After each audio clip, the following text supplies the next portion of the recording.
बिस्मिल्लाहिर्रहमानिर्रहीम, अस्सलाम वालेकुम। आज का जो हमारा लेक्चर है वो हमने बात करनी है कि पेपर को कैसे सॉल्व किया जाता है।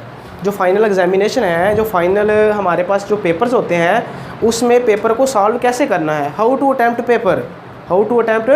पेपर। तो उसके लिए हमने जो डिफरेंट हमारे पास जो टिप्स हैं, जो डिफरेंट इंस्ट्रक्शंस हैं, जो डिफरेंट हमारे पास स्ट्रेटजी है, उसको हमने स्टडी करना है कि पेपर को हमने कैसे सॉल्व करना है। तो हमारे पास जो टॉपिक है वो है जी हाउ टू अटैम्प्ट पेपर।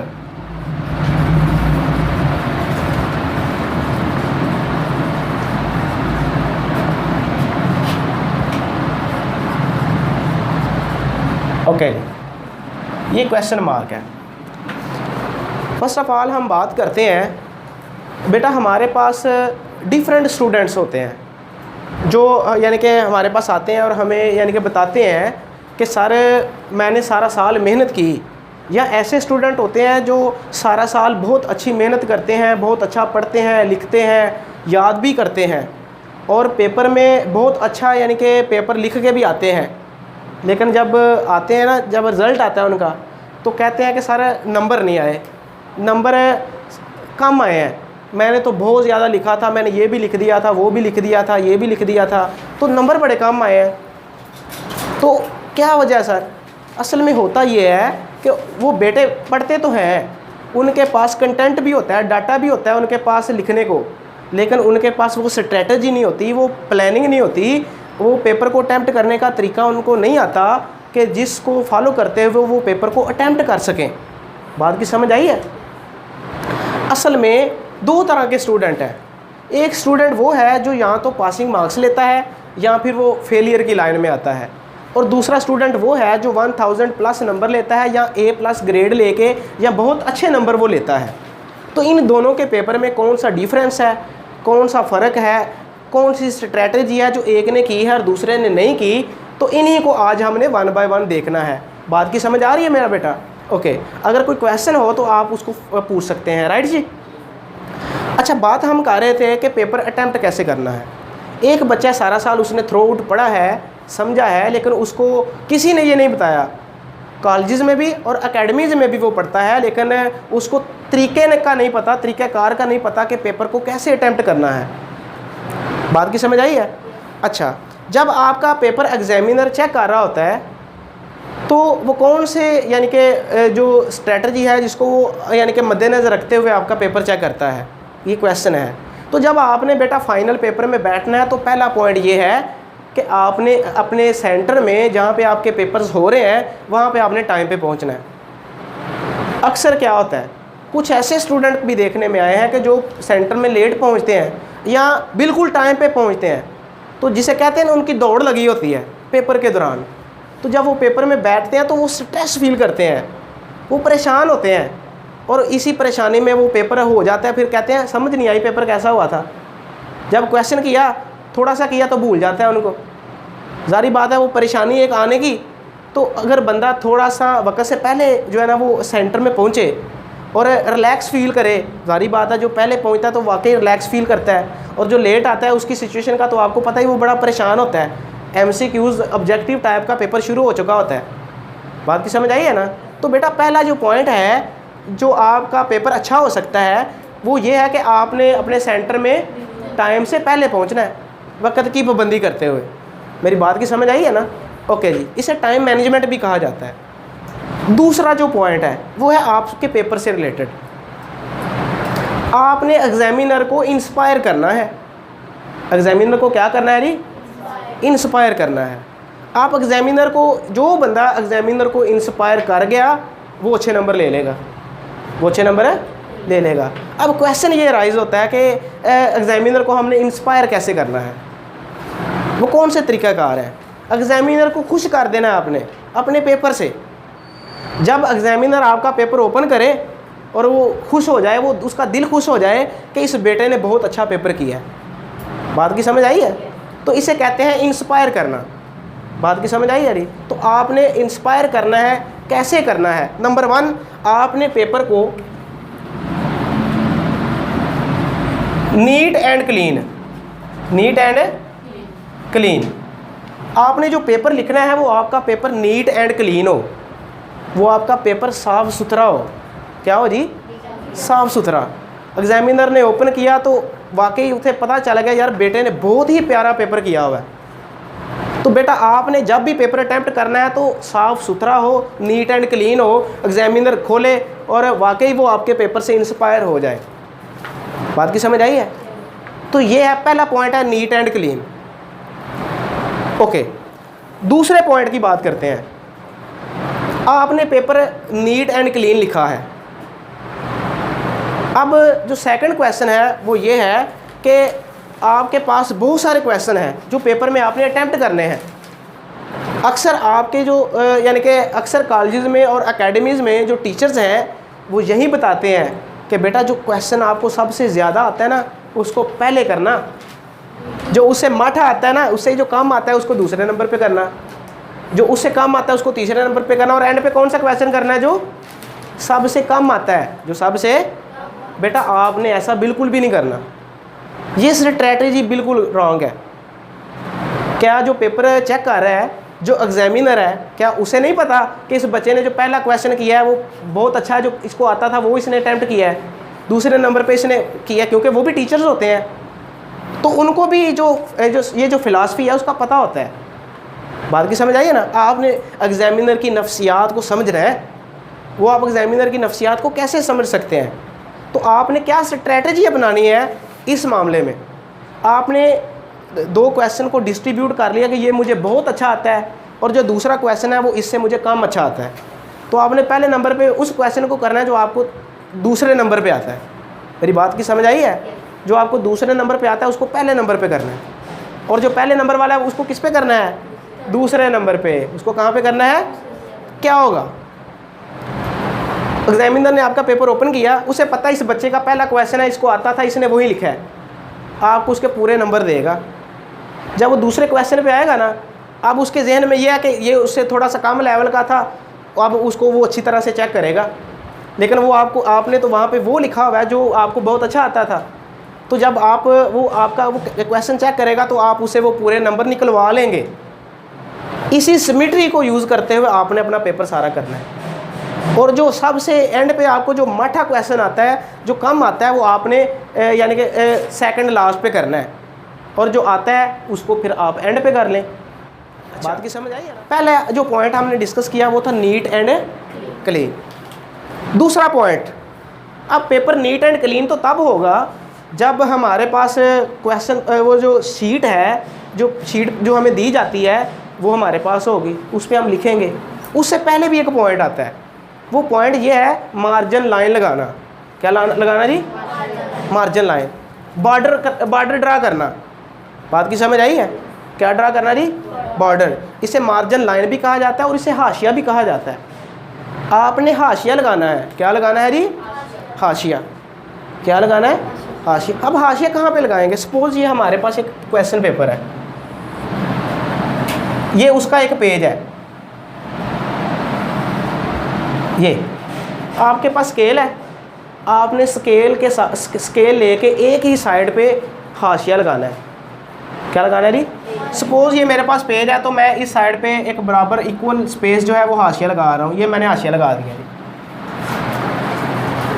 अच्छा सर, दूसरी साइड पे क्यों नहीं लगाना? बेटा देखिए, ये मेरे पास एक सैम्पल पेपर पड़ा हुआ है, ये उस बेटे का पेपर है जिसके 1000 प्लस नंबर थे। अब देखिए उसने एक ही डायरेक्शन में, एक ही साइड पे, लेफ़्ट साइड पे जो हाशिया है, जो मार्जिन लाइन है वो ड्रा की हुई है। अब देखें इस जो सेकंड नंबर पे पेज था उस पे भी उसने एक ही लाइन ड्रा की हुई है। अब अगर इसको मैं दोबारा उसी पोजीशन पे लेके आता हूँ तो आप देखें, आपको जो बैक लाइन थी उसका प्रोजेक्शन नज़र आ रहा है, ये बॉर्डर नज़र आ रहा है। आपने इस बॉर्डर से आगे नहीं जाना, आपने इस बॉर्डर से एक हाशिया आपने लगाया है, दूसरी हाशिया आपको लगाया नज़र आ रहा है। आप सेकंड पेज पे जाएंगे तो जो बैक वाला होगा वो भी आपको लगा नज़र आ रहा है। तो आपने मार्जिन लाइन कैसे लगानी है? एक ही लाइन लगानी है एक साइड पे। बात की समझ आ गई है? ये दूसरा पॉइंट हो गया, इसको आपने फॉलो करना है। अच्छा, तीसरा पॉइंट भी बहुत इंपॉर्टेंट है, उसकी इंपॉर्टेंस भी बहुत ज़्यादा है। वो ये है कि आपने तसल्ली बख्श जवाब देना है, जिसे कहते हैं टू द पॉइंट लिखना। कैसे लिखना जी? To the point. Second number पे हमारे पास था जी, क्या था जी? मार्जिन लाइन जी। और थर्ड नंबर पे क्या था जी? To the point answer. इसको कहते हैं to the relevant, to the relevant.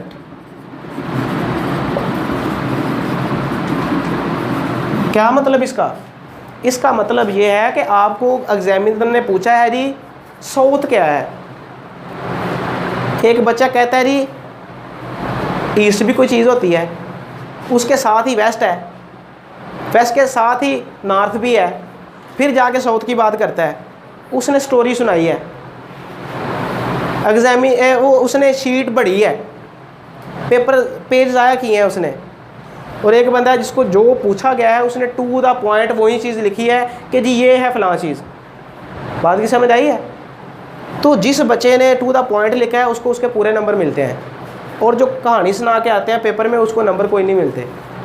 यहाँ तो बहुत कम नंबर मिलते हैं या कोई नंबर उसको नहीं मिलते। तो आपने बेटा ये बात याद रखनी है, जब भी आपको पेपर आए तो आपने टू द पॉइंट लिखना है।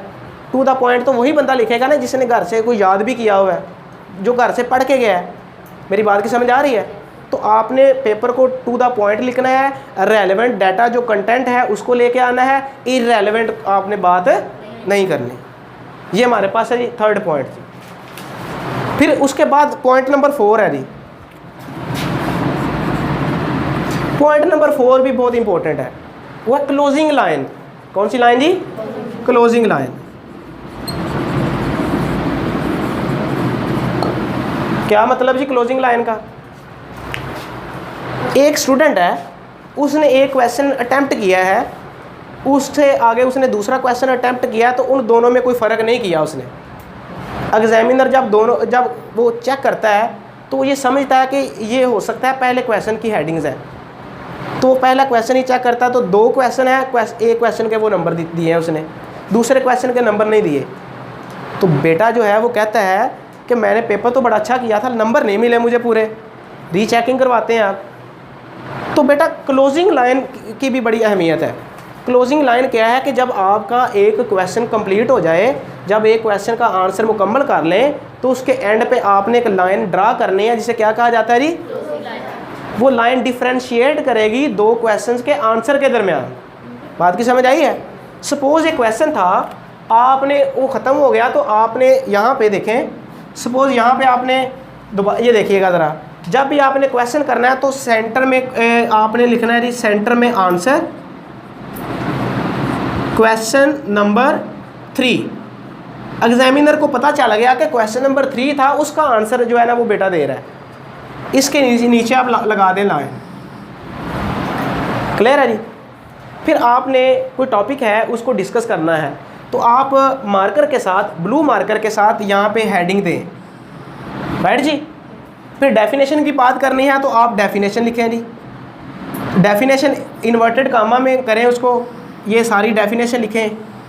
कुछ स्टूडेंट क्या करते हैं कि डेफिनेशन को सेंटर में लिखते हैं। मिसाल के तौर पे ये क्वेश्चन है, देखें ज़रा क्वेश्चन, ये आपको आंसर शीट नज़र आ रही है, तो बेटे ने डेफिनेशन लिखी है, देखें इधर से भी जगह छोड़ दी और इधर से भी जगह छोड़ दी, तो बेटा ये उसने अपनी जगह को ज़ाया कर दिया है, पेपर शीट की जो स्पेस थी उसको उसने ज़ाया किया है। आपने ऐसा नहीं करना, आपने ऐसा नहीं करना। बात की समझ आई है? ये वो पेपर्स हैं जो पहले स्टूडेंट्स के थे और उनको हमने बताया था कि आपने ये नहीं करना, तो उन्होंने वैसे ही किया, तो अच्छे नंबर लिए उन्होंने। तो आपने जो है अपना पेज जो है, स्पेस जो है उसको देखना है, आपने उसको खाली नहीं छोड़ना, कोई लाइन नहीं छोड़नी, गैर ज़रूरी लाइन आपने नहीं छोड़नी।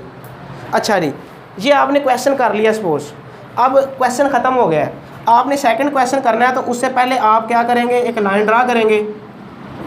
ये आपकी क्लोजिंग लाइन है जी। ये आपकी कौन सी लाइन है जी?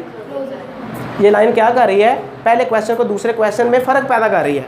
अगर आप ये नहीं करेंगे तो क्या होगा, देखें यहाँ पे सपोज ये आपके पास एक क्वेश्चन नज़र आ रहा है, ये वाला देखें, ये हेडिंग्स है, ये नीचे भी हेडिंग्स है। एग्जामिनर क्वेश्चन पेपर चेक करता जा रहा है, जब इसको चेक किया आगे चला गया, और उसने एक ही क्वेश्चन समझते हुए एक क्वेश्चन के नंबर अलाट किए हैं आपको, एक क्वेश्चन के नंबर रह गए हैं। बात की समझ आई है? तो ये कब होगा? जब आप क्लोजिंग लाइन लगाएंगे तो फिर उसको पता चल जाएगा कि अब यहाँ पे एक क्वेश्चन क्लोज हो गया है, अब वहाँ से दूसरा क्वेश्चन स्टार्ट हो रहा है, तो आपको उसके पूरे नंबर मिलेंगे। तो बात कर रहे थे हम क्लोजिंग लाइन की। किसकी बात कर रहे थे? क्लोजिंग लाइन की। समझ आ गई है ना? क्लोजिंग लाइन के बाद हमने कोई खाली जगह, गैर ज़रूरी खाली जगह नहीं छोड़नी। यहाँ तक सब बच्चों का क्लियर है? अच्छा, इसके बाद बात करते हैं जो बड़ी इंपॉर्टेंट बात कर रहा हूँ, स्टूडेंट क्या करते हैं। ये स्टूडेंट्स की साइको है, आप लोग भी इससे बखूबी वाकिफ़ है। 12 महीने होते हैं स्टूडेंट के पास तैयारी करने के लिए।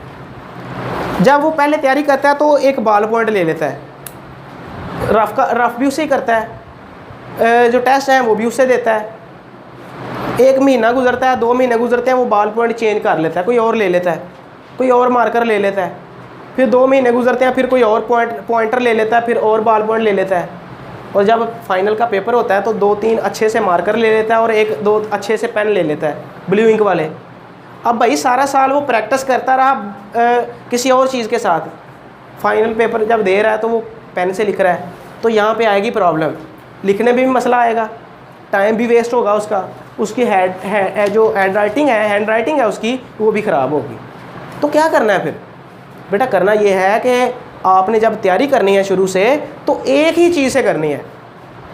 आप अच्छे से 2-3 मार्कर ले लें, ब्लू मार्कर, और एक ब्लू इंक वाला पेन ले लें। वो अगर ख़राब होता है तो उसी जैसा एक और ले लें।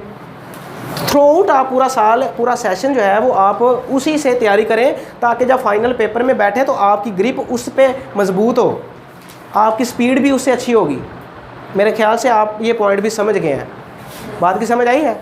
अच्छा जी, इस पॉइंट के बाद हम बात करते हैं, आपने लेड पेंसिल और ब्लैक मार्कर बिल्कुल यूज़ नहीं करना। अक्सर हमारे स्टूडेंट क्या करते हैं कि वो लेड पेंसिल से स्केच ड्रा करते हैं, फिर उसके ऊपर ही ब्लैक मार्कर के साथ स्केच ड्रा कर देते हैं। जैसा कि हमारे पास यहाँ पे एक पेपर है, वो मैं आप लोगों को दिखाता हूँ। ये देखें जी बेटा, उसने ब्लू मार्कर से पेपर किया हुआ, हेडिंग्स दी हुई है, लेकिन उसने जो स्केच ड्रा किया है, जो डायग्राम बनाई है, वो ब्लैक मार्कर से बनाई है। तो बेटा आपने ब्लैक मार्कर को बिल्कुल भी यूज़ नहीं करना। किसको यूज़ करना है? ब्लू इंक वाला पेन इस्तेमाल करें, ब्लू मार्कर इस्तेमाल करें। फाइनल पेपर में जा रहे हैं तो कम से कम आपके पास 2 से 3 मार्कर हों, 2 से 3 आपके पास एक पेन है तो 2 इसके साथ एक्स्ट्रा भी हों। बात की समझ आई है? असल में करना क्या है, देखें बेटा, हम वो काम कर रहे हैं जो एग्जामिनर के लिए आसान हो। हमने एग्जामिनर के लिए आसानी पैदा करनी है। क्या पैदा करना है जी? आसानी। तो आसानी पैदा कैसे कर सकते हैं? पेपर को नीट एंड क्लीन करके कर सकते हैं, खूबसूरत हैंड राइटिंग से कर सकते हैं, अच्छा सा खूबसूरत सा हाशिया लगाओ उससे कर सकते हैं, टू द पॉइंट पेपर लिखा हो, एग्जामिनर को पढ़ने में आसानी हो, उससे कर सकते हैं। बात की समझ आई है ना? क्लोजिंग लाइन लगाई है, एग्जामिनर को पता चल गया कि यहाँ पे एक क्वेश्चन क्लोज हो रहा है, इससे हम आसानी पैदा कर सकते हैं। बात की समझ आई है? तो हमने एग्जामिनर के लिए आसानी पैदा करनी है। और एट द एंड आपने क्या करना है, जब फाइनल पेपर में जाना है तो आप अपने साथ ट्रांसपेरेंट ज्योमेट्री बॉक्स लेके जाएँ, ट्रांसपेरेंट, जिसमें से हर चीज़ आपको वाज़ेह बाहर नज़र आती हो। एग्जामिनर देखते ही कहे कि हाँ अच्छा इसमें ये चीज़ें हैं। कुछ बच्चे क्या करते हैं, वो पता नहीं किस तरह के ज्योमेट्री बॉक्स ले जाते हैं, वैसे भी वो अलो नहीं होते, तो वहाँ पे जाके फिर वो टाइम ज़ाया होता है जब वो चेकिंग होती है। बात की समझ आई है ना? तो बेटा ये वो बेसिक पॉइंट्स हैं जिनको हम मद्देनज़र रखते हुए हम अच्छे नंबर अटेन कर सकते हैं, अच्छे नंबर ले सकते हैं, हम A+ ग्रेड ले सकते हैं।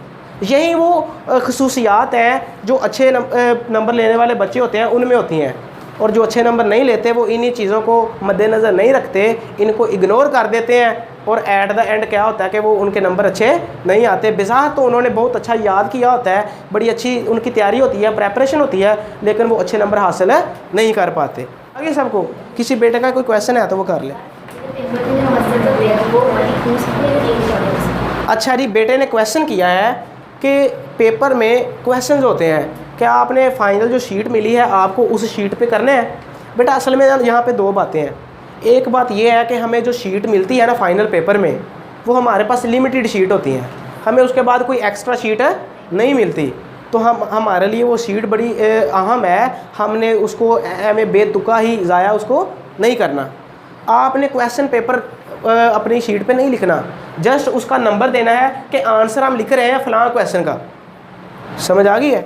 देखें बेटा, ये हमारा एक बेटा है, ये उसका पेपर है। यहाँ पे देखें, ये क्वेश्चन उसका एंड हुआ है यहाँ पे, ये क्वेश्चन, और उस बेटे ने बड़ी प्यारी सी क्लोजिंग लाइन भी लगाई हुई है, लेकिन उसके नीचे 1 2 3 4 एंड 5 लाइन जो छोड़ दी हैं। छोड़ने के बाद अगले पेज से उसने अगला क्वेश्चन स्टार्ट किया है। बेटा आपने फाइनल के पेपर में ऐसा बिल्कुल भी नहीं करना। फाइनल के पेपर में जहाँ पे आपका पेपर क्वेश्चन क्लोज हो रहा है, आंसर उसका क्लोज हो रहा है, वहाँ से आगे क्लोजिंग लाइन लगा के आपने दूसरा क्वेश्चन भी स्टार्ट कर लेना। आपने अपना एक तो पेज बचाना है आपने, ठीक है? बात की समझ आई यारी? क्लियर है? ज़रा यहाँ पे एक और चीज़ भी मैं आपको बताता हूँ। आप लोग एक काम और करना है बेटा, एक काम और करना है। एक बंदा है, उसने काम किया है, एक बंदे ने क्या किया जी? काम किया है, और काम करके उसने कहा लो जी काम हो गया है। अब कहता अच्छा जी मैं जा रहा हूँ, काम हो गया, लेकिन काम कैसा हुआ है, सही हुआ है, गलत हुआ है, उसने नहीं देखा। तो हमेशा बंदा अपनी गलतियों से सीखता है, हमेशा बंदा अपनी गलतियों से। A man who never made a mistake never tried anything new. बेटा पेपर को करने के बाद उसकी प्रूफ रीडिंग करें, पढ़ें एक दफ़ा उस पेपर को। अगर आपके पास टाइम है तो उस पेपर को सारे को पढ़ें। पढ़ने के बाद जब आप पढ़ेंगे ना तो आपको पता चलेगा कहाँ से मैंने सही लिखा है, कहाँ से मैंने गलत लिखा है। जो आईना होता है वो बंदे को सारा कुछ दिखा देता है ना। तो पेपर आपके सामने पड़ा हुआ, जब उसको पढ़ेंगे ना तो वो आपको पता चल जाएगा कि कहाँ से मिस्टेक्स हैं। तो आपने पेपर को प्रूफ रीड ज़रूर करना है अगर आपके पास टाइम है तो।